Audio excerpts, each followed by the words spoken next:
Welcome back to Pride. Today we're going to be focusing on our punching power. This is episode 4. We're going to be focusing on the snap in our punch. It's not too hard to increase the snap in your punches. It's a little bit more difficult to increase the snap in your power punches. So I'm going to be sharing with you some of the ways I like to train and some of the ways I like to add that snap to my power shots. So the first thing you want to practice is while shadow boxing, you want to throw your punches with enough speed and really snap your punches back. That's what's going to give a little bit of snap at the end of your punch. So you want to throw those punches and snap them back. Always returning to the jaw, okay? Practice this while you're shadow boxing. Make sure you're bringing your punches back. Make sure you're not letting them hang out there. When you're throwing power shots, you're also using more body. You're using more technique.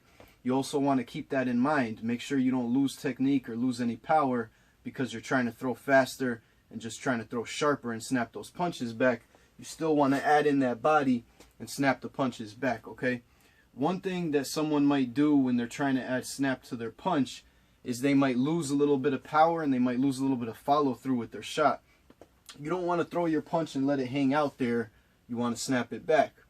That can cause you to not throw your punch fully, okay? You might throw it a little shorter because you're trying to snap it back too soon. So you still want to get that full extension before snapping that punch back. Still jab through your target, but still snap back, okay? So now we really want to focus on adding that snap to our power shots without losing any power. We're going to still increase the speed, we're going to use the technique, and we're going to try to add that snap to our power shots. So when throwing the 1-2, really turning the body, snapping those hands back. The snap back is what's going to put the snap on the end of the punch. But you also want to make sure you're following through your target. Watch Bob's head snap back when I land those shots. I know I'm following through enough to do damage. They're still power shots, and I'm still using speed and snapping them back. I'm still using the body, still turning the body, and really putting a lot of power into that 1-2, snapping the hands back. If you have trouble with the snap in your shots, or if you feel you're not bringing your hands back enough, a good way to practice this is to double up, okay? So if we're focusing on our right cross, we're going to double up our right cross. You can still start with the jab. So we're going to go jab, cross, cross, okay? By throwing the double, we're making sure that we came all the way back before throwing the next. We're making sure that everything snapped back properly. If I throw a double cross and I don't snap back the body, I'll see right away that my second cross wasn't as powerful, okay? I want to make sure everything snaps back for the second cross. Using the speed, using the power, using the technique. Now we're going to double up our right uppercut. So we're going to get into position. We're going to act as if we just slipped a jab, slipped to our right side. Our right is loaded, right? The body, not the hand. We're going to throw our first right uppercut. We're going to snap back, throw our second right uppercut. So we're throwing 2 uppercuts. We're doubling them up. This way we ensure that we snap back all the way for the second uppercut. Both of these punches should land with the same exact power anytime you double up a punch.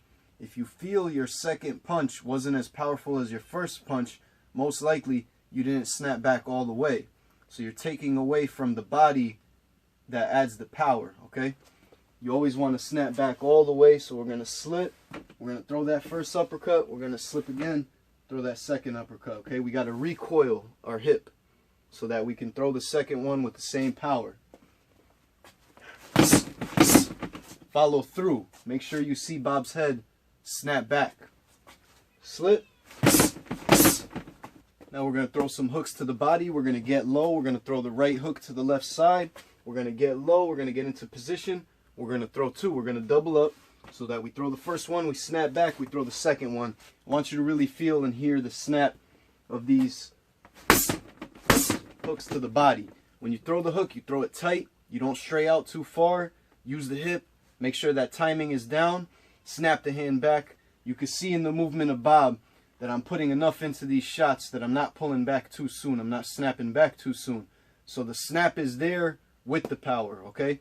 If I snap back too soon, it's not going to put enough to be a power shot. I want it to be a power shot with snap, okay? So we're here. We're going to slip to our right. Dig into the body. Now we're going to be throwing some left hooks to the body and to the head of Bob. We're going to put that snap on those punches. The speed and the snap back is what creates the snap. But we want to keep in mind power. We're trying to add power to our power shots by adding that snap to it, okay? So we want to make sure we don't snap back too soon. We want to follow through with our shots, and we'll see in Bob's movement whether we follow through enough or not. Bob has 230 pounds of sand in his base. So if I was to throw a left hook to the body and snap back too soon and not put enough into it, he's not going to move very much. Whereas if I put the power, he's going to move a bit more. So you'll see that difference. If I slip left, always want to follow through. You see Bob's head move from that left hook to the head. I slip left, I avoided a right cross. Throw that left hook, follow through, but snap back. That's what's going to put the snap at the end of the punch. If I come down low, doubling up the shots, ensuring that I snap back, digging into the ribs, okay? Slip left.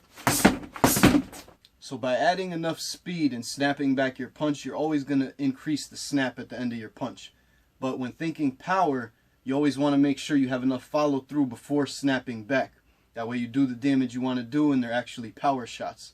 This is increasing our power by adding that snap to the punch. So you can't forget the technique, the speed, and the timing when you're trying to add that snap to those punches. When you combine everything all together, that's when you're going to have a real powerful shot. I hope you guys enjoyed this video. I hope you guys practice this training. Use the Century Bob, use the heavy bag. Double up those shots. Doubling up the shots, especially when shadow boxing, because you can see everything, is really going to help to make sure that after each one you snap back all the way for the next one, ensuring that both punches will be power shots.